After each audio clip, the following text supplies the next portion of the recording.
नमस्ते एवरीवन। जैसा कि मैंने आपको पिछले वीडियो में बताया था कि मैं आने वाले वीडियो में आपको बताऊंगा कि आंसर राइटिंग किस तरह से करना है, ऑब्जेक्टिव में आपको क्या पढ़ना है। मैं इस वीडियो में आपको बताऊंगा कि मैथ के लिए आप क्या क्या कर सकते हैं, क्योंकि मैंने भी पिछले साल ही अपने बोर्ड के एग्ज़ाम को दिया हूँ और उसमें मैंने मैथ में 95 स्कोर किया था।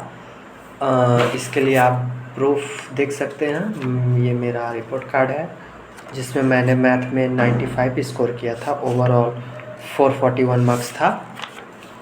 तो अभी के टाइम में जैसे कि मेरे अंदाज़ से अभी 2 महीने का समय है, 2 या लगभग 3 महीने का समय। तो मैं आपको कुछ ज़्यादा रिसोर्सेज बताऊंगा जिस पे आपको प्रैक्टिस करना चाहिए। इसके लिए सबसे पहले आप मैथ के लिए ऑब्जेक्टिव के लिए आप पहले एनसीईआरटी के ऑब्जेक्टिव क्वेश्चन कर सकते हैं, क्योंकि हर चैप्टर में ऑब्जेक्टिव क्वेश्चन दिए हैं। और अगर आप पहले से कर रहे होंगे तो आपने देखा होगा कि कुछ सवाल एनसीईआरटी के जो ऑब्जेक्टिव होते हुए डायरेक्ट आते हैं बोर्ड एग्ज़ाम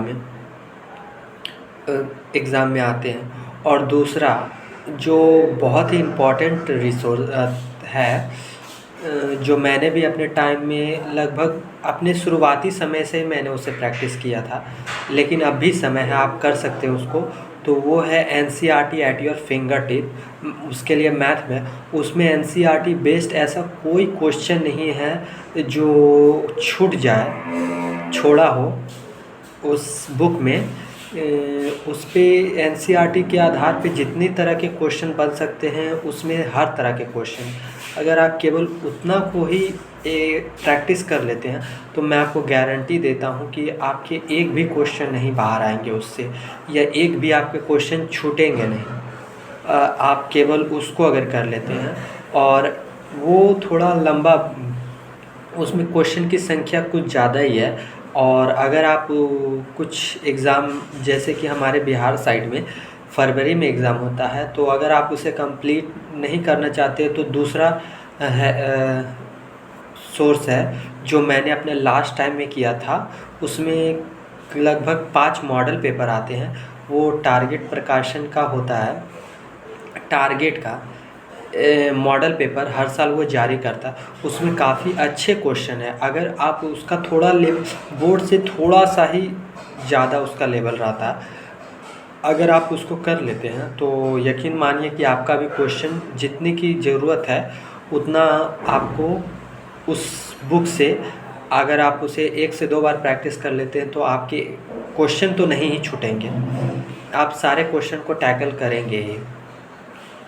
और तीसरा तो एज़ यूजुअल हर टीचर बताते हैं और वो सही भी है कि आपको क्वेश्चन पेपर लास्ट के मंथ में आपको आपके जितने भी क्वेश्चन पेपर है एटलीस्ट 10 ईयर का जो क्वेश्चन है वो तो आपको करना ही पड़ेगा भाई। अगर आप सच में चाहते हैं कि आप अच्छे स्कोर करें, तो आपको क्वेश्चन बैंक के 10 साल के हर एक क्वेश्चन लगभग 2 से 3 बार प्रैक्टिस होना ही चाहिए। ऐसा क्वेश्चन अगर आप सोचते हैं कि आप क्वेश्चन बैंक को छोड़ के चले जाएंगे और प्रैक्टिस नहीं करेंगे और आप अच्छे स्कोर कर सकते हैं, तो ये भूल है आपकी। आपको बिना क्वेश्चन बैंक करे हुए आप नहीं कर सकते, क्योंकि 40% क्वेश्चन आपके बोर्ड एग्ज़ाम के उसी से आएंगे। हमारे क्वेश्चन भी लगभग में उसी बेस्ड पे आते हैं, खासकर मैथ के लिए वो तो आते ही हैं। लेकिन अगर आप एक कॉम्पिटिटिव एग्ज़ाम की तैयारी करने वाले स्टूडेंट हैं या कर रहे हैं, और आप सोचते हैं कि आपने जो क्वेश्चन किए हैं कंपटीशन के लिए उस पे आप बोर्ड के क्वेश्चन कर लेंगे, हाँ कर लेंगे, बिल्कुल कर पाएंगे। लेकिन आपको क्वेश्चन फिर भी प्रैक्टिस करना चाहिए, क्योंकि उसमें जो तरीके होते हैं करने के क्वेश्चन के वो बहुत शॉर्ट तरीके होते हैं और उसमें क्वेश्चन की संख्या ज़्यादा है।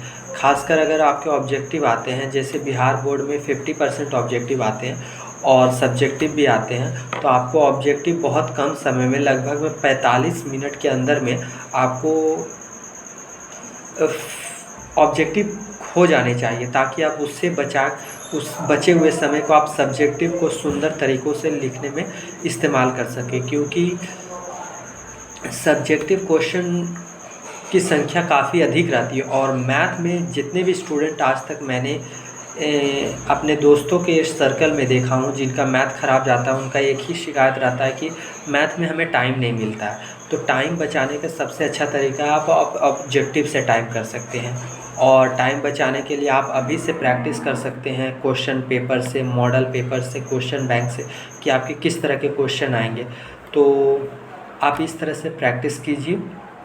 मुझे यकीन है कि अगर आप इस तरह से रेगुलर तरीके से अगर कम से कम 10 साल के क्वेश्चन पेपर और मॉडल पेपर टारगेट के अपने मॉडल पेपर निकालते हैं, अगर आप उसको करते हैं तो मुझे यकीन है कि आपके स्कोर बहुत ही अच्छे जाएंगे। मैंने भी ये सब किया था। मेरे सब्जेक्टिव में तो मार्क्स नहीं कटे थे, मेरे ऑब्जेक्टिव में 5 मार्क्स कटे थे। मैंने सब्जेक्टिव में 50 आउट ऑफ 50 स्कोर किया है। तो मैं आपको ये सलाह दे रहा हूँ कि ऑब्जेक्टिव को आप हल्के में मत लीजिए, क्योंकि ऑब्जेक्टिव आपके प्रैक्टिस के हैं। अगर आप कम समय में करते हैं तो आप सब्जेक्टिव में बहुत अच्छा करेंगे, लेकिन ऑब्जेक्टिव में आपको 50 आउट ऑफ 50 करने के लिए प्रैक्टिस होना बहुत ज़रूरी है। Thank you so much. अगर आप ये सब करते हैं तो यकीन मानिए आपका बोर्ड एग्ज़ाम बहुत अच्छे जाएंगे, क्योंकि आजकल स्टूडेंट कंपटीशन के एग्ज़ाम में अपने बोर्ड को बहुत हल्के में लेते हैं।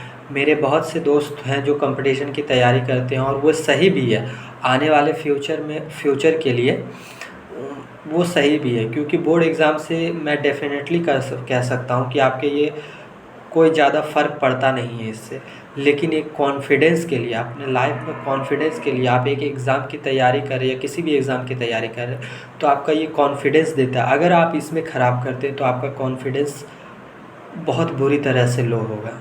क्योंकि मैंने अपने एक दोस्त को देखा हूँ जिसका 10th में बहुत अच्छे मार्क्स आए थे, और उसने 2 साल जेईई का प्रिपरेशन किया।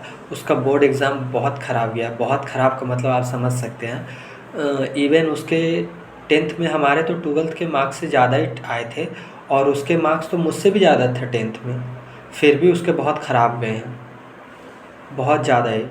तो आप बोर्ड को हल्के में मत लीजिए। मैंने पिछले वीडियो में भी कुछ तरीके बताए हैं, आप उसको देख सकते हैं।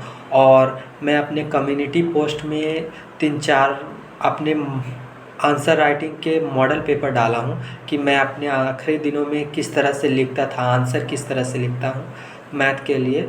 मैथ में के देने के दौरान हर अलग अलग क्वेश्चन आते हैं, उसमें आप देख सकते हैं मैंने डाला हूँ कि आप जो कुछ शॉर्ट क्वेश्चन आते हैं, लॉन्ग क्वेश्चन आते हैं, क्या शॉर्ट क्वेश्चन में भी फार्मूले लिखने की ज़रूरत होती है?